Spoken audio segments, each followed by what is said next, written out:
पकड़े भी जाते हैं और हम लोग कांड में आरोप पत्र सत्यापित करते हैं, तो किस प्रकार से जो तकनीकी साक्ष्य है, इसमें सारा साइंटिफिक एविडेंस होता है, किस प्रकार से उसको देखा हमारा जो स्टेट फोरेंसिक लैब है ये हब बनेगा और जो डिस्ट्रिक्ट में है प्रत्येक डिस्ट्रिक्ट में साइबर थाना के सहयोग हेतु एक छोटा डिस्ट्रिक्ट साइबर लैब स्पोक के रूप में काम करेगा। तो जो बेसिक जो मुख्य रूप से हम आप लोगों को जानकारी देना चाहेंगे और आप लोगों के माध्यम से जो हमारे बिहार के राज्यवासी हैं कि जो साइबर का डोमेन है जो कि दिन ब दिन बढ़ता जा रहा है और जिसमें जो कांडों के पंजीकरण की स्थिति है उसमें भी प्रत्येक दिन बढ़ोतरी हो रही है, लोगों को कॉल्स आ रही हैं, उससे निपटने के लिए हम लोगों ने क्या क्या उपाय किए हैं और भविष्य में आर्थिक अपराध इकाई के स्तर से क्या क्या इसमें हम लोग करने जा रहे हैं। आप सभी अवगत हैं कि जो साइबर डोमेन है इसके जितने भी कांड प्रतिवेदित होते हैं वो तकनीकी रूप से बड़े ही पेचीदा कांड होते हैं। जो साइबर क्रिमिनल्स हैं अपने आप को बचाने के लिए, अपने आप को गुप्त रखने के लिए, एनोनिमस रखने के लिए सभी प्रकार की जो प्रौद्योगिकी टेक्नोलॉजी उपलब्ध है उसका इस्तेमाल करते हैं। और ऐसे कांडों में अधिकांश जो गिरोह होते हैं अंतर्राज्यीय होते हैं, कोई विदेशों में बैठा है, कोई अन्य राज्यों में बैठा है। तो इसलिए इसका जो अनुसंधान करना अपने आप में एक बहुत बड़ी चुनौती होती है।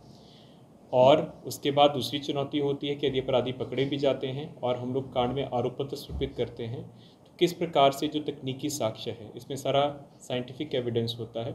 किस प्रकार से उसको हम लोग संग्रहण करें और किस प्रकार से कोर्ट के समक्ष प्रोसिक्यूशन हेतु, अभियोजन हेतु प्रस्तुत करें ताकि इसमें उनको सज़ा दिलवाई जा सके। इसी कड़ी में जैसे आप सभी जानते हैं कि जून में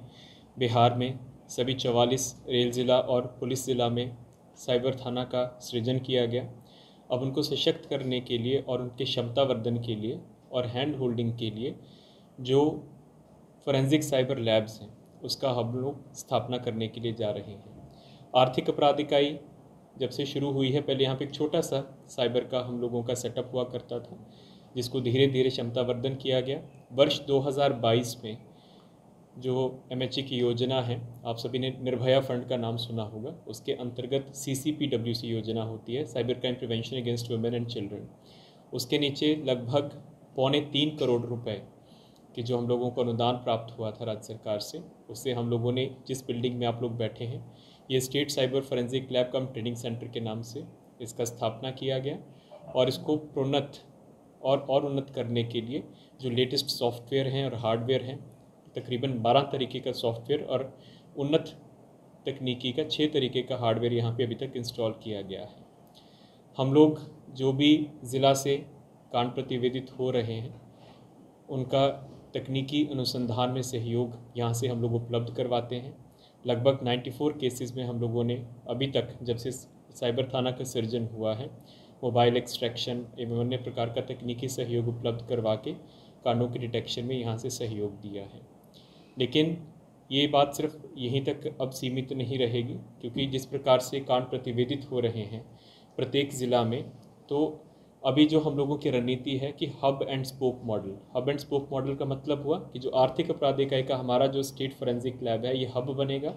और जो डिस्ट्रिक्ट में है प्रत्येक डिस्ट्रिक्ट में साइबर थाना के सहयोग हेतु एक छोटा डिस्ट्रिक्ट साइबर लैब स्पोक के रूप में काम करेगा। तो जो बेसिक कांड हैं जिसमें बहुत ज़्यादा पेचीदगी नहीं है उनका डिटेक्शन वही करेंगे और जिन कांडों में उनको सहयोग मिलेगा वो कांड हम लोगों को रेफ़र होंगे। इसके लिए एक विस्तृत परियोजना तैयार करके हम लोगों ने सबमिट कर दिया है और NCRB जो कि केंद्र सरकार के वहाँ पे विंग है उसके माध्यम से हम पैनल एजेंसी उसका सहयोग लेंगे, बहुत ही निकट भविष्य में इसकी स्थापना कर देंगे, जिसके कारण प्रत्येक ज़िला में डिस्ट्रिक्ट साइबर लैब भी फंक्शनल हो जाएगा। इसके अतिरिक्त आप सभी अवगत हैं कि क्रिप्टो करेंसी एक बढ़ती हुई चुनौती है हम लोगों के लिए। तो यहाँ पर भी हम लोग एक छोटा माइक्रो क्रिप्टो यूनिट अपने स्टेट फोरेंसिक लैब में तुरंत इस्टेब्लिश करने के लिए जा रहे हैं और ऐसे कांडों के डिटेक्शन के लिए जो हमारे पास सॉफ्टवेयर होने चाहिए और तकनीक होनी चाहिए उसका हम लोग शीघ्र ही क्रय करके और यहाँ पे क्रिप्टो यूनिट इस्टेब्लिश हो जाएगा, क्योंकि धीरे धीरे क्रिप्टो का यहाँ पे आयाम बढ़ता जा रहा है। अधिकांश आप लोग जो नारकोटिक्स के केसेस देखते होंगे और जो साइबर रैंसम के केसेस उसमें जो भी फिरौती मांगी जाती है अधिकांश क्रिप्टो के माध्यम से ही मांगी जाती है। आर्थिक अपराध इकाई नारकोटिक्स के लिए भी पूरे राज्य की सबसे नोडल इकाई है, पूरे राज्य के लिए, बिहार राज्य के लिए। और जो भी हम लोगों ने विश्लेषण किया है जो बड़े बड़े नारकोटिक्स के गिरोह हैं, जो कि गांजा तस्करी या अन्य प्रकार के मादक द्रव्यों और पदार्थों में जो सम्मिलित रहे हैं, अब धीरे धीरे डार्क नेट, आप सभी सुने होंगे, डार्क नेट के माध्यम से ही उनकी ट्रांजैक्शंस हो रही हैं, उसी के माध्यम से ही उनकी डील्स होती हैं, उसी के माध्यम से ही उनको पैसा जा रहा है। तो इसी के जब विश्लेषण किया हम लोगों ने, जो अभी केसेस दर्ज हुए हैं, और हम लोगों ने एनसीबी के माध्यम से और अन्य लोगों के भी वो लोग क्या क्या कर रहे हैं, तो उसके लिए हम लोग डार्क नेट के विश्लेषण के लिए एक डार्क नेट लेबॉरेटरी, वो भी निकट भविष्य में आर्थिक अपराध इकाई में इस्टेब्लिश करने के लिए जा रहे हैं। और ये बहुत बड़ा बिहार राज्य में साइबर के डोमेन में क्षमतावर्धन होगा। ये दोनों प्रस्ताव बहुत ही एडवांस्ड स्टेज पर हैं और बहुत ही जल्दी इनका हम लोग क्रय की शुरुआत करेंगे। 1930 हेल्पलाइन में,